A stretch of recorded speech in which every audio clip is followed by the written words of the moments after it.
karena udah banyak sekali yang tadi, saya mau spesifik aja langsung.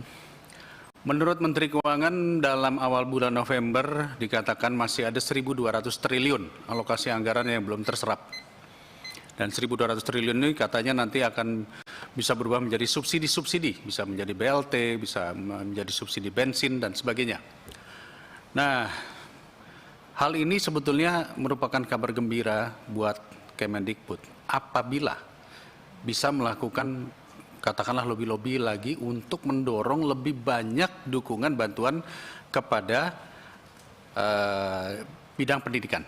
Salah satunya adalah untuk masalah pembayaran guru-guru itu tadi. Walaupun sudah di-earmarking, tetapi kan pada kenyataannya daerah masih belum mendapatkan. Jadi saya ingin langsung saja mengenai rekrutmen guru, kita apresiasi apa yang sudah dilakukan Prof. Nunu saat ini ya, sudah mampu menyerap, masih ada 41.000 lagi kalau nggak salah. Guru P1, betul ya Prof. Nunu ya? Mohon Mas Menteri, tahun ini harus selesai. Yang 41.000 itu harus done, tahun ini P1. Pemerintah daerah saya paham pasti kemarin, tadi katanya sudah bisa ditambah berapa tadi, 19.000 sekian ribu lagi ya.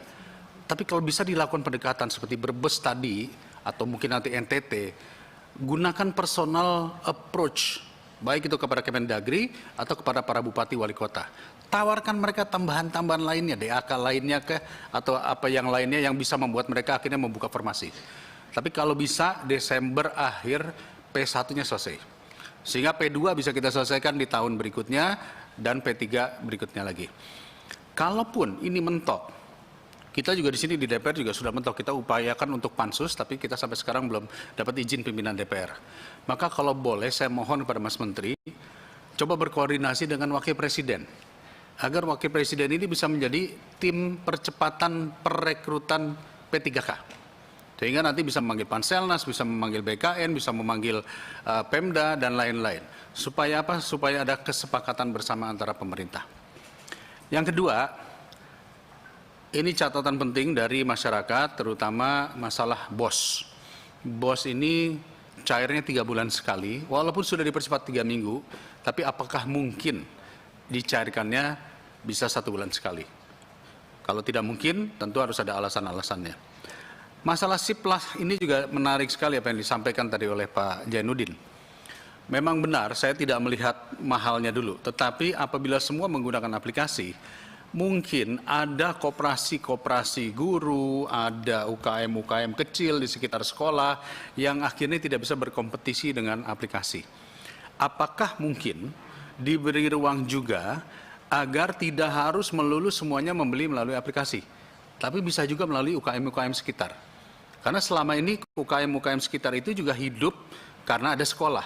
Kalau misalnya kemudian semuanya melalui aplikasi, mungkin yang ini akan mati. Akhirnya masuklah kelompok-kelompok besar. Saya tadi buka browsing, setelah itu ada Blibli, ada kemudian ada lagi yang lainnya, Telkom, dan sebagainya. Mungkin ini penting juga agar diberi opsi bagi sekolah yang tidak harus membeli melalui siplah. Ya.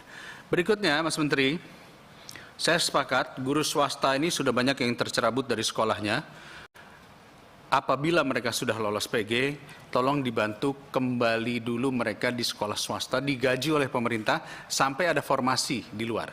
Tapi kalau sekarang saat ini mereka sudah tercabut, belum tentu diterima di tempat lain, dan juga dia tidak mendapatkan gaji. Jadi pada menangis semua. Undang-undang keolahragaan, Mas Menteri yang saya hormati, di dalam undang-undang keolahragaan itu ada yang disebut sebagai olahraga pendidikan. Dan di dalam olahraga pendidikan, saya paham, Mas Menteri sudah diskusi dengan Menteri Pemuda dan Olahraga tentang olahraga di unit sekolah.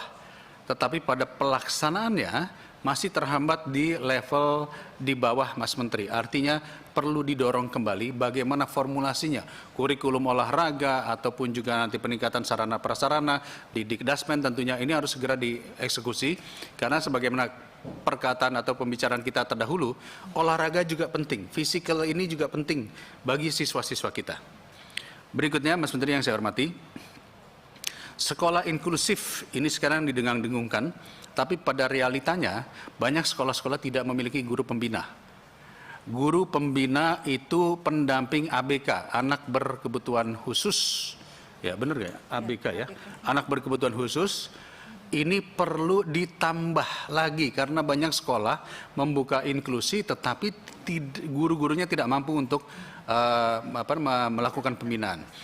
Dan mungkin ke depan kita buka slot juga nih untuk guru-guru pembina ini untuk masuk kepada P3K. Dikit lagi Ibu Ketua. Ya.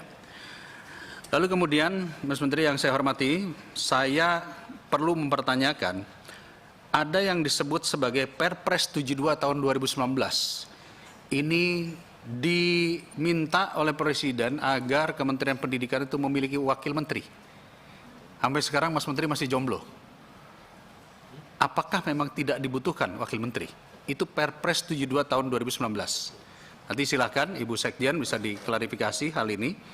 Kita berharap kalau memang betul ada dan ada tempatnya, silahkan carilah di antara para pendidik-pendidik ini yang bisa menjadi wakil menteri sehingga bisa menjembatani kebijakan-kebijakan Mas Menteri yang sangat cepat sekali ini dengan kemampuan daripada sekolah-sekolah atau unit-unit pendidikan kita.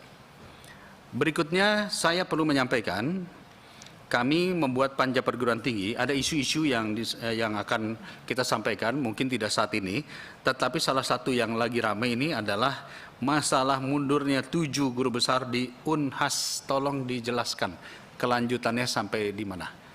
Ada 7 guru besar mundur di Unhas dikarenakan katanya dekannya memaksakan salah satu murid untuk lolos atau untuk lulus.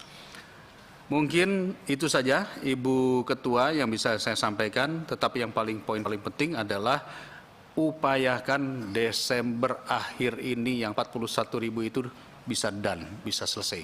Dengan segala kewenangan dan kemampuan yang dimiliki Mas Menteri ataupun juga pemerintah dalam hal ini mungkin berbagai stakeholder di pemerintah. Terima kasih, saya kembalikan kepada Ibu Ketua. Assalamualaikum warahmatullahi wabarakatuh. Waalaikumsalam.